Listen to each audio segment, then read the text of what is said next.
Welcome back. This is Wisconsin Shoe Guy. Today we're going to do a shoe review on these Vahtia shoes. This is a spiral hole cut, and this is on the Hippogriff last. Now, this is an MTO shoe, so not something that is normally available on the catalog, but he does do this really cool spiral hole cut, and I came up with this patina, like in a reverse blue patina, really inspired by work that my buddies at Yarn were doing.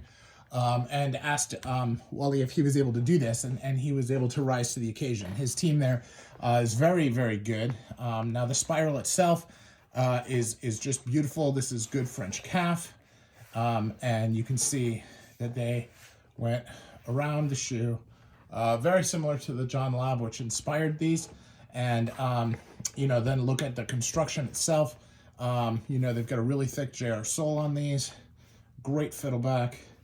A blind welt on the waist, which really just looks very, very good, and a slight pitch, very slight pitch. It's mostly straight on the heels. So just a really nice job. Now, if I look at the leather has got some nice little micro creasings that are developing here.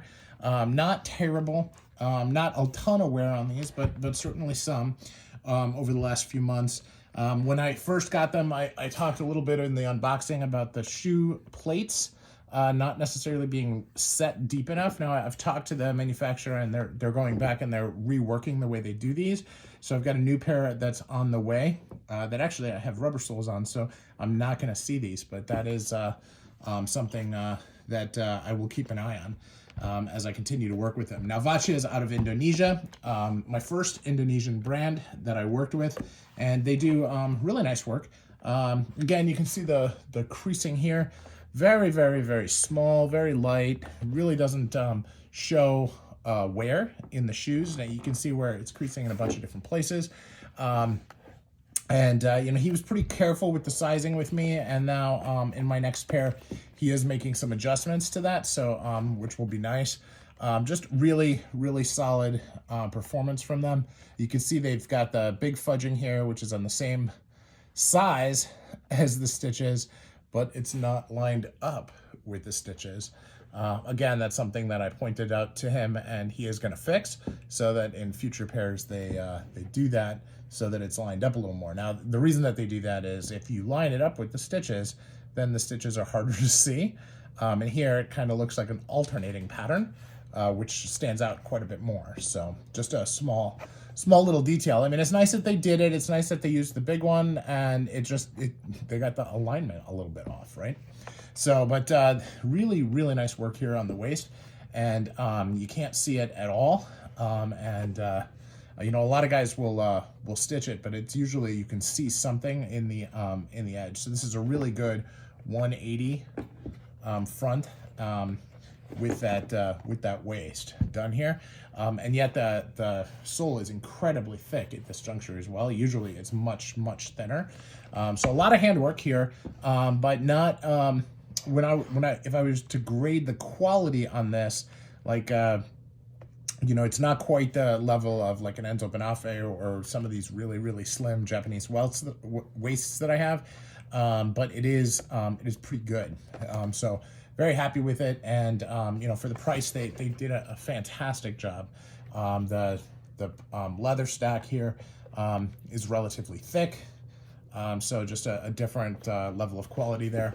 Again, something that I think that they're looking at as they continue down the path. So for me, I mean, the reason I bought these shoes, the reason I commissioned them was really wanting to do something cool with a patina. And I did that, and I'm super, super excited with the way that came out. These really just light up to the point where they almost glow in different lighting. So it's really, really good. And the quality of the craftsmanship is good. Now, if I talk about a couple things that I find a little bit weird, there is a heel pad in here, which is extremely thick, and I think overcompensates for the fit. I had to put in tongue pads in order to kind of compensate for that, and I would rather just have the fit perfect without a heel pad and without a tongue pad. So that's something that I know that they were working on and taking away. And then And then of course the toe plate, which I talked about before.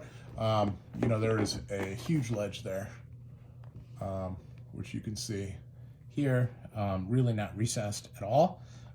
Right there, you can see like it's huge.